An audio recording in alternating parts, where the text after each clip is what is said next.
Como saben, vamos a tener... ¿Sale? Perdón, es que no se oye. No se oye.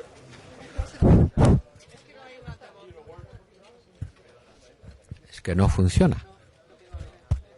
Vaya, hombre, no funciona.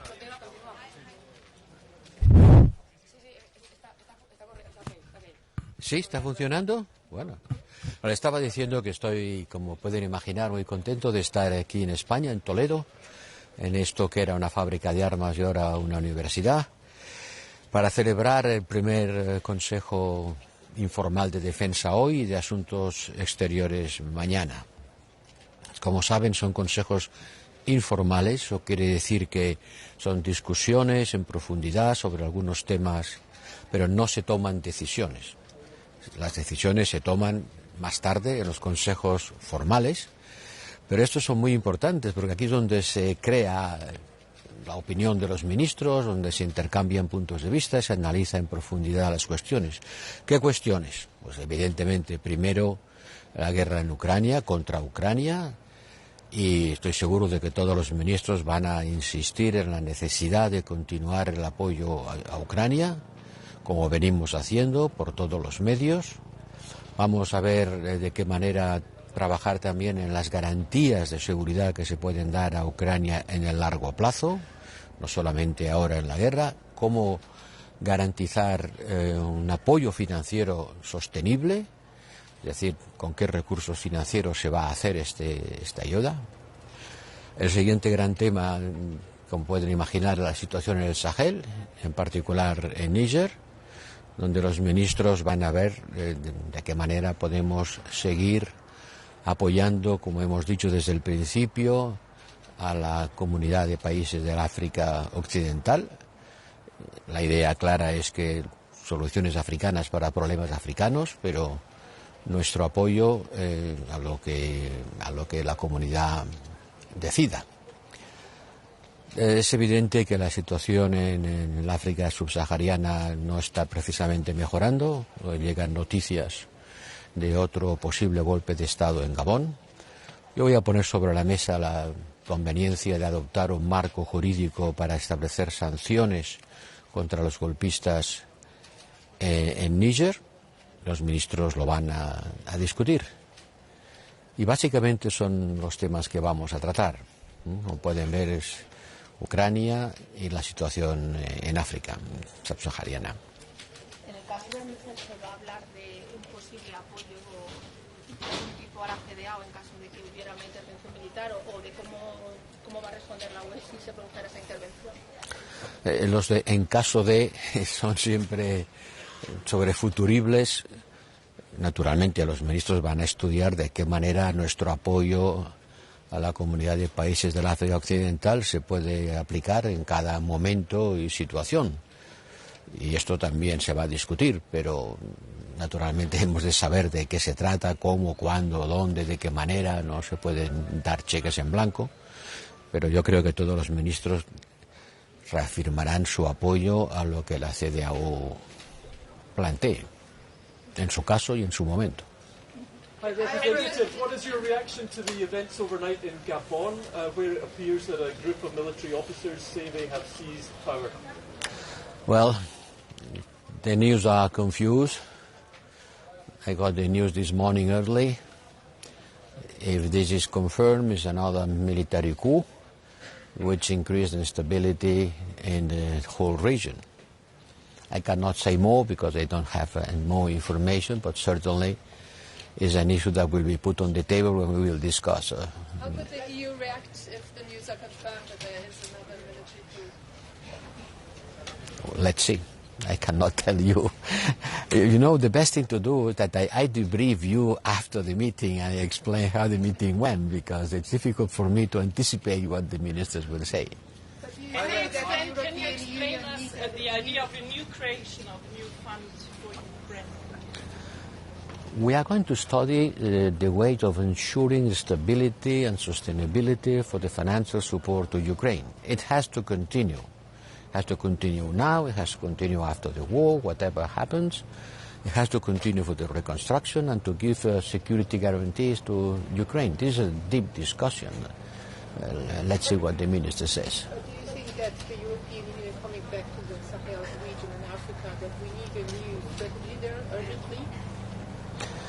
Look, the whole area, starting with Central African Republic, then Mali, then Burkina Faso, now Niger, maybe Gabon, it's in a very difficult situation. And certainly the ministers, today defense ministers and tomorrow foreign affairs ministers, have to have a deep thought on what is going on there and how we can improve our policy with respect to these countries. This is a big issue for Europe. Is there a new mission on the cards? Let's see. I cannot tell you in advance what is going to happen. Thank you. Question again to the concerning your new financial outlook. Who will actually benefit from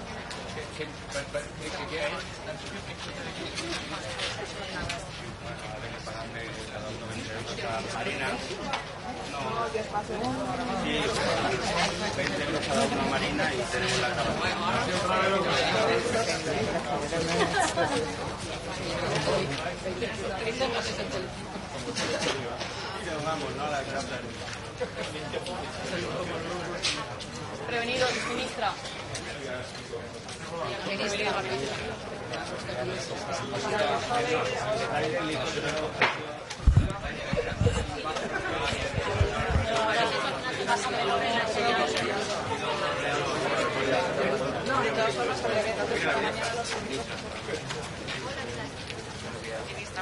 ¿Qué tal? Buenos días. ¿Cuánto tiempo sin vernos, no?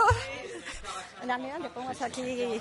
Bueno, buenos días a todos. Bienvenidos aquí a este edificio de la Universidad de Castilla-La Mancha para la celebración de esta reunión informal de ministros de Defensa en el ámbito de la presidencia europea. Creo que Toledo es una ciudad maravillosa, una ciudad que está muy vinculada con la historia, pero que además en el momento actual está particularmente unido a Ucrania, porque aquí en la Academia de Infantería se está realizando una labor muy importante dentro del ámbito de la misión EUMAM de formación de combatientes y de soldados ucranianos. Por tanto, el compromiso de España con Ucrania es total y absoluto, y aquí en Toledo se ve estupendamente ese compromiso. Hay un vínculo de los combatientes ucranianos que están aquí en Toledo, que se forman aquí, con la ciudadanía que les ha acogido con los brazos abiertos. Nosotros entendemos que esta reunión de ministros de Defensa es muy, muy importante por la situación que sigue habiendo en Ucrania después de ya tanto tiempo de guerra, de esa guerra cruel. Una vez más reafirmaremos nuestro apoyo total y absoluto a Ucrania. Vamos a valorar también la situación en el Sahel como consecuencia del golpe de Estado en Níger. Saben que España tenemos un contingente en Mali, que es el contingente más importante en este momento dentro del ámbito de la EUTM en Mali, además de otras misiones que también tenemos en África. Como siempre decimos, el compromiso de España con la seguridad, con la paz, es total, y yo quiero rendir un homenaje a los militares españoles que en este momento están en misiones en el extranjero. Espero que esta reunión sea una reunión que ponga de relieve claramente ese compromiso que, como decía, la Unión Europea tiene con Ucrania ante estas masacres que está realizando el gobierno de Putin. Como también tuve oportunidad de decir ayer, todo nuestro apoyo y nuestra solidaridad con alto representante Borrell, las descalificaciones, las críticas y las amenazas que por parte del entorno de Putin se están vertiendo contra Borrell, que es nuestro alto representante, son amenazas, insultos a toda la comunidad de la Unión Europea. Así que nuestro apoyo, y que tengan muy claro la firmeza de la Unión Europea y por tanto de España en seguir apoyando a Ucrania y los valores que Ucrania representa. Y agradecer a la ciudad de Toledo pues que nos han recibido con los brazos abiertos. Ayer tuvimos la oportunidad de hacer un paseo por la ciudad y seguimos con preocupación los acontecimientos que están pasando en el mundo en este momento.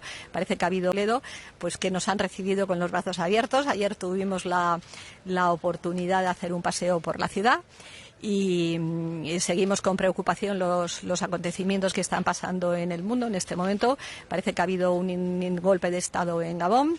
También nuestra solidaridad con las Fuerzas Armadas francesas, que han tenido ayer unas bajas en Irak. Yo he hablado esta mañana con el contingente español que está en Irak. Está todo bien, con absoluta normalidad y realizando su trabajo. Y es lo que puedo decirles. ¿Cómo ha ido la reunión que ha tenido esta mañana? Bueno, esta mañana hemos tenido una reunión con el secretario adjunto de Naciones Unidas, Jean-Pierre Lacroix.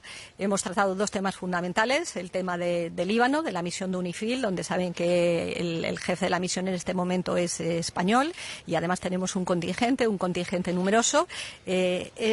A lo largo del día de hoy se va a votar también en Naciones Unidas la continuación del mandato de UNIFIL. Hemos puesto de relieve la preocupación que tenemos, porque es una misión muy complicada, una misión muy difícil por la situación interna que hay en Israel en este momento, también la presión de Hezbollah. Nosotros apostamos firmemente porque la misión continúe y vamos a esperar.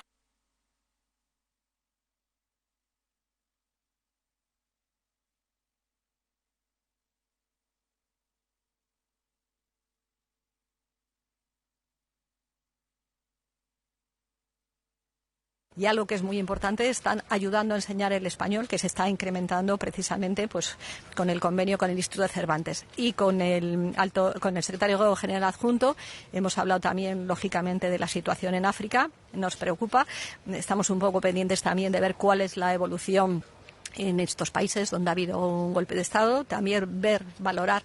Estamos a la espera de la evolución de lo que pueda pasar con el grupo Wagner después del descabezamiento como consecuencia de la muerte de Prigozhin. Y bueno, el mundo está viviendo un momento difícil, un momento conflictivo, y lo que queremos poner más en valor en estas reuniones, como siempre, es la unidad de la Unión Europea en defensa de las grandes causas, en este caso pues de Ucrania.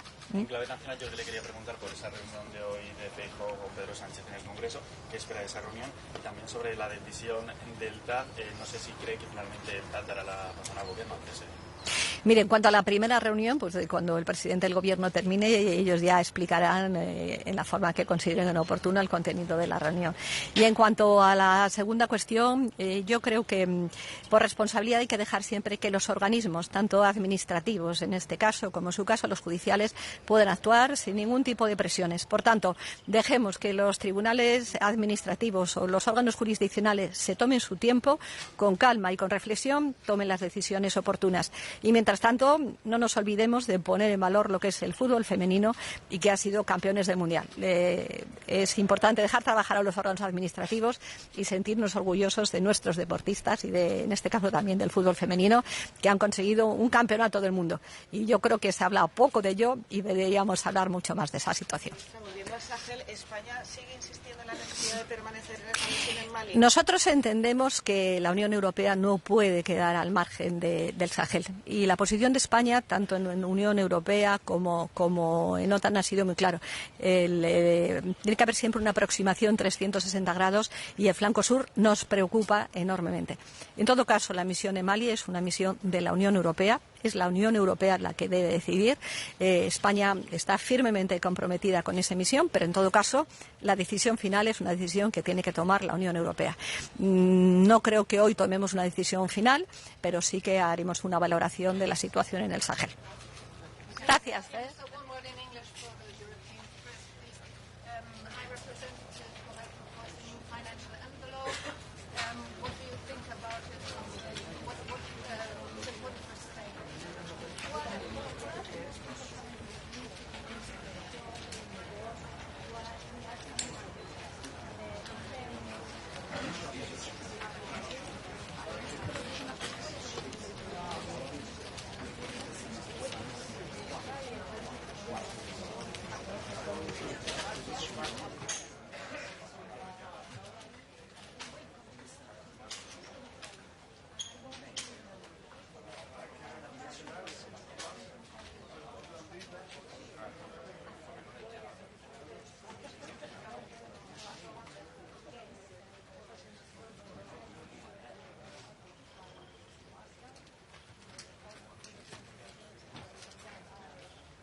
Good morning.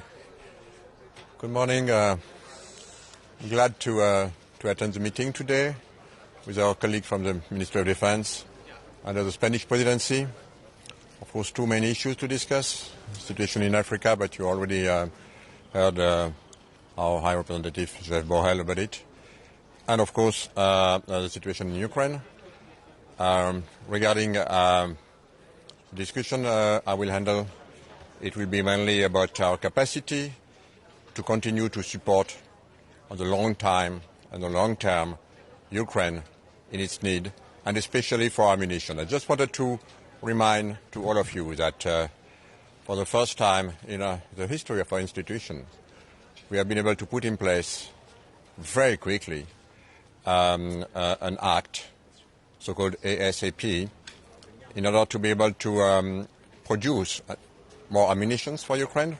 We committed to deliver 1 million ammunitions in 1 year, and also at the same time to enhance our industrial capacity to produce more ammunition.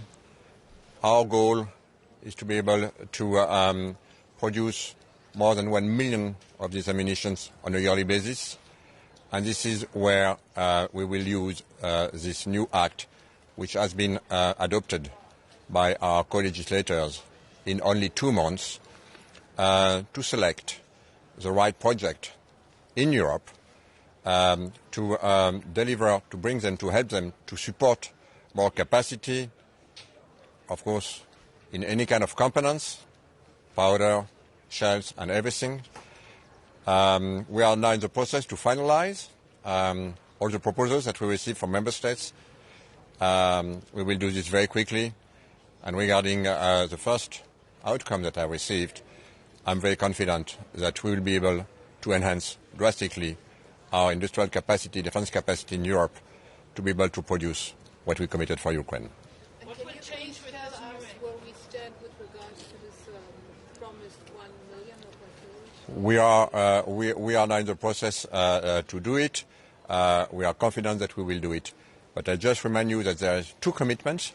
One, to deliver the munitions that Ukraine needs now, and at the same time to increase our capacity in Europe, because we mentioned this many times, we organize ourselves at the EU level to support Ukraine as long as it will be needed. How can the new act make this possible? What will change? I mean, this act, of course, through this act, we will select project and will be able to support financially these projects. Ammunition, shells, powder, everything which is needed, including for missiles. Commissioner, do you not fear that given the slow progress of the Ukrainian counter-offensive that you may need to even raise these targets, that even the million that you're promising to deliver immediately and the further million per year, that might not be enough given how much ammunition Ukraine is having to use even just to make incremental progress? As you know, we are in a constant discussion with our Ukraine friends and the Ukrainian authorities, and so far this is the request that we received. We are committed to deliver it, but again, for us what is important is to deliver now and to organize ourselves for the long term, and I'm confident that we will do it. Thank you very much.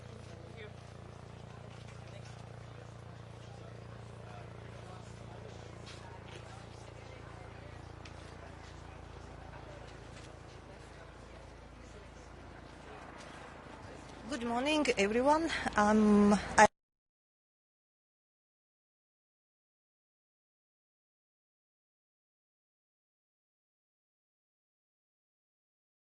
Highlight 2 of them. First is EU military industry. We are on a very good track in strengthening and expanding EU military industry, and Latvia has its own project regarding with production of large caliber ammunition.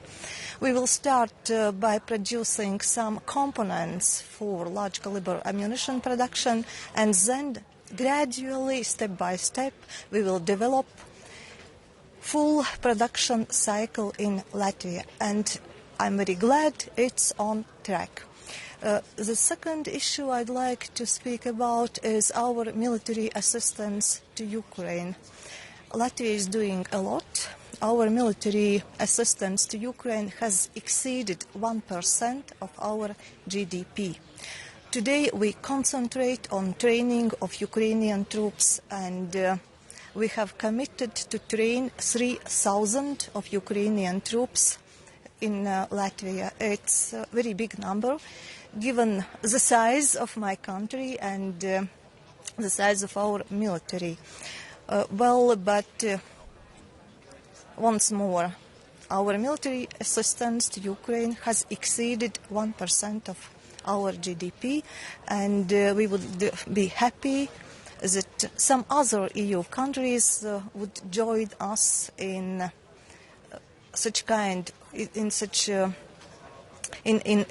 this. I mean, all of us can do more, and all of us can do better. Thank you. Sorry, do you think it will be possible to add some money for the European Peace Facility for Ukraine? Absolutely, absolutely. It's on our table and discussion. Latvia supports all initiatives to strengthen, to help Ukraine today, and we know why it's necessary. There's incredibly brutal war going on in Russia, in Ukraine, and Ukraine is defending itself, the very existence of the nation and themselves as human beings. Thank you.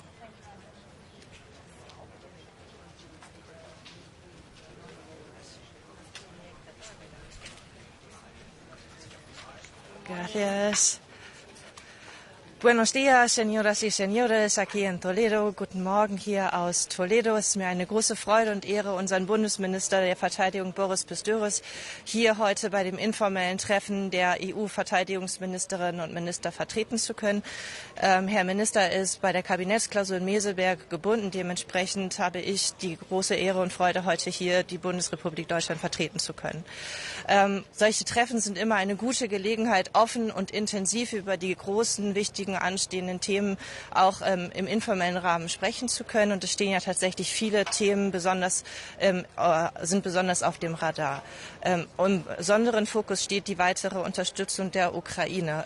Seit 1,5 Jahren wird das Land von einem grausamen Krieg überzogen und es ist jetzt an uns, auch unsere Unterstützung auf nachhaltige Füße zu stellen. Wir als Deutschland wollen das tun. Wir tun das beispielsweise, indem wir mehrere tausend Soldaten der Ukraine in Deutschland ausbilden. Bis zum Jahresende wollen wir 10.000 Soldaten ausgebildet haben, um so auch die Durchhaltefähigkeit der Ukraine ganz nachhaltig zu unterstützen und zu stärken.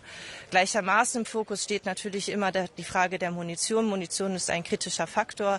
Dementsprechend haben wir einen großen Fokus darauf gelegt. Auch hier kommen wir voran. Die Munitionsinitiative kommt voran und wir haben mittlerweile einige Rahmenverträge unterzeichnen können, die auch weiterhin unseren Partnern und Partnernationen offen stehen. Das ist ein gutes Zeichen, denn es kommt hier ja ganz wesentlich darauf an, die Ukraine mit Munitionsnachschub zu versorgen, sodass produziert wird, aber eben auch dann diese Munition bei der Ukraine ankommt, um eben auch in dem Krieg gegen Russland bzw.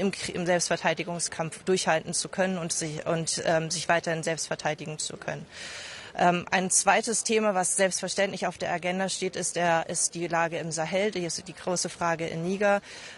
Wir haben hier den Fokus und auch den Schwerpunkt und erhoffen und erwünschen uns, dass es zu einer politischen Lösung der Krise in Niger kommt. Daran arbeiten wir, beziehungsweise darüber werden wir diskutieren. Selbstverständlich hat die Lage eine Auswirkung auf die Rückverlegung unseres MINUSMA-Kontingentes. Wir erarbeiten hier weiterhin Lösungen, sodass es zu keiner Verzögerung des Material- und Personalabflusses aus Mali kommt. Soweit. Für eine Unterstützung der ECOWAS-Truppe, also der Einsatzgruppe, die ECOWAS gebildet hat, auch um möglicherweise in Niger zu intervenieren? Momentan steht im Fokus besonders die politische Lösung der Krise. Eine Intervention oder auch die Unterstützung einer Truppe ist im Moment nicht Gegenstand der Beratung. Können Sie uns sagen, wie viele deutsche Soldaten Stand heute noch in Niger sind? Und können Sie uns sagen, wie das BMVG die Planung für Sanktionen gegen die Militärjunta in Niger sieht? Sehen Sie das als Gefahr auf die deutschen Soldaten da, dass die eventuell schneller abgezogen werden müssen, als Sie das eigentlich wollen würden? Der Anteil des Kontingentes, das den Lufttransportstützpunkt Niamey betreibt, ist nach wie vor in Niger, also in Niamey anwesend, untergebunden an das MINUSMA-Kontingent. Da Niamey bzw. der Lufttransportstützpunkt weiterhin auch eine Rolle spielen soll, bei der Rückverlegung haben wir immer noch einen Teil des Kontingentes dort. Heute sind es um die 100 Soldaten, die weiterhin vor Ort sind, jenseits von, also das ist einmal dann, es ist einmal der Anteil MINUSMA bzw. Lufttransportstützpunkt und der zweite Anteil sind ja auch immer noch die Spezialkräfte, das, was wir noch vor Ort haben, an der Anteil an Turima.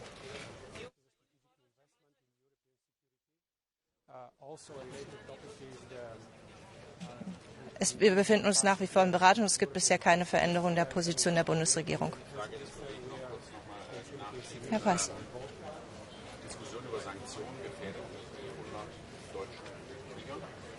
Es geht ja darum, auch Druck aufzubauen, dass wir zu der Situation, dass wir die demokratisch legitimierte Regierung in Niger wieder eingesetzt wird und dementsprechend müssen wir auch politische Instrumente in die Hand nehmen.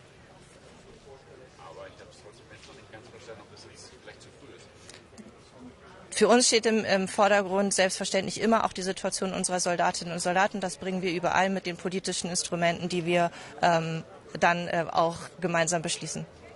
Sind die Soldaten aktuell gefährdet?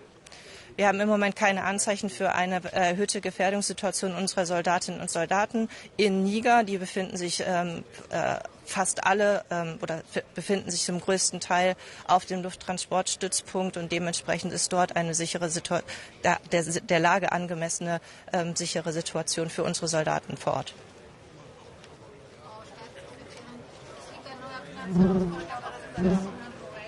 Was für Projekte könnte sich die Bundesregierung vorstellen, damit zu finanzieren?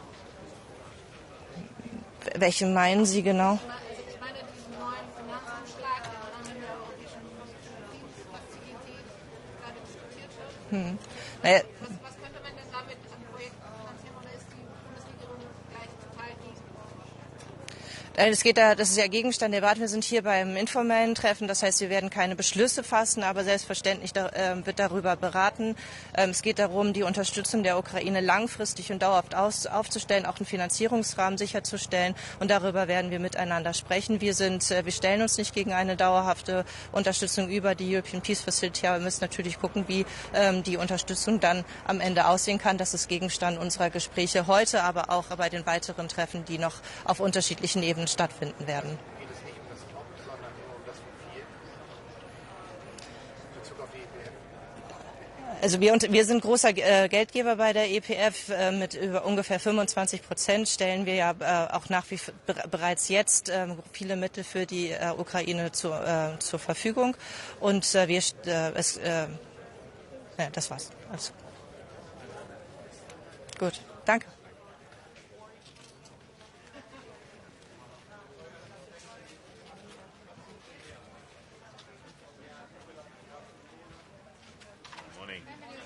Good morning. Good morning. I'm doing fine, and it's good to be here in Spain. But I have to say that looking at the weather, it's good. But looking at what we have to discuss, we have very serious topics to discuss. First, of course, Ukraine. So Ukraine is. It seems that they are doing fine, but still, it's a lot to do. So we initiated the program of 1 million rounds for Ukraine, and we have to continue with that. So we are not yet there. So we have delivered less. We have to do more, and then we have to ask actually from ourselves that can we do more? And my answer here is clearly that yes, we can. Yes, we can do more, and then we have a couple of options for that. First, definitely we have to dig into our stockpiles. Secondly, definitely we have to look how much we can refurbish the old rounds. And thirdly, if that's also not enough, then we need to look onto the option to buy from the third countries. So anyway, the goal is still the same, so to deliver in 1 year 1 million rounds to Ukraine. But also the other options to help Ukraine. So this is very, very important to have the feedback from Ukrainians and to see what we can do more. Secondly, definitely what is going on in Sahel at the moment. So we are very worried in these developments what we see in Sahel, and I truly hope that we can have also some better understanding from the French colleagues what they are saying, how they see the situation. But nevertheless, the European Union has to have the common approach here. So this is very important. So these are the main topics, but definitely we will have more on the table, some details. Yes, please.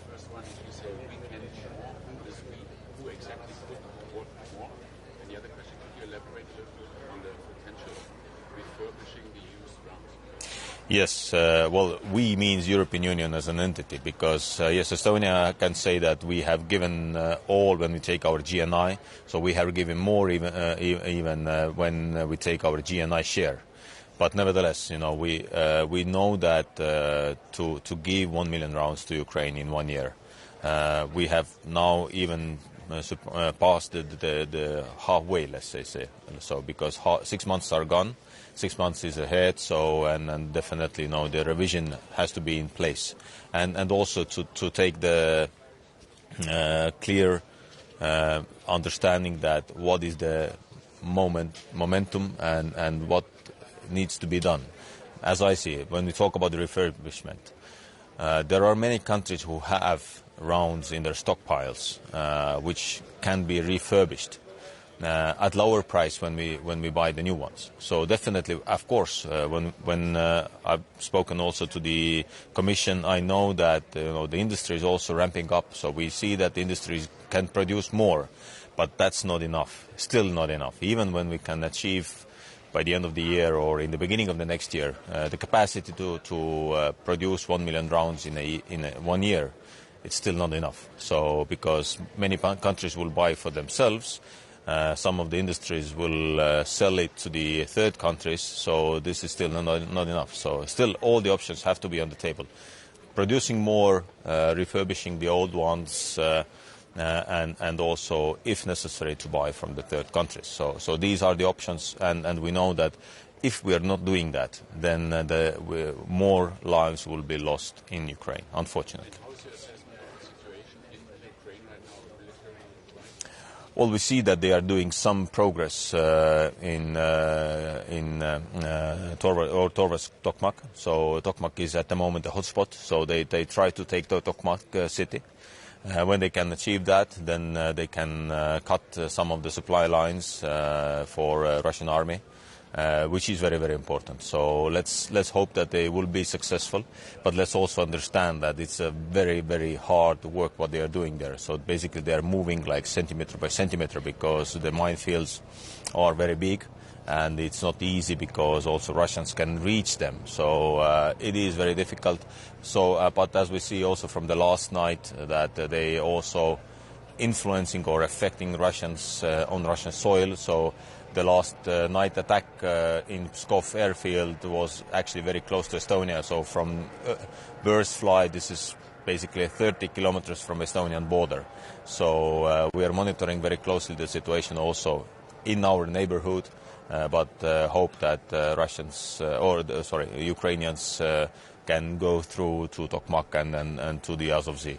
Minister, do you fear that the slow progress of the counter-offensive up until now means that even that target of 1 million may not be enough? The amount of artillery shells that the Ukrainians are having to fire to make even incremental progress is so high, we might even need to look again at that target and raise it? Well, we said from the beginning that that 1 million basically is the minimum what they need, because when we take the consumption, so then we talk about 6,000 to 7,000 rounds per day. In the highest days, Russians use 60 and 70,000 rounds, so 10 times more. So we understand that even when we send 1 million rounds, this helps Ukraine, and of course they need that. And what is the advantage of our rounds? They are more precise, and that they will help Ukraine more than the Russian shells and rounds. So this is the advantage what we have, and then definitely all the Ukrainians have to use the rounds as effectively as they can.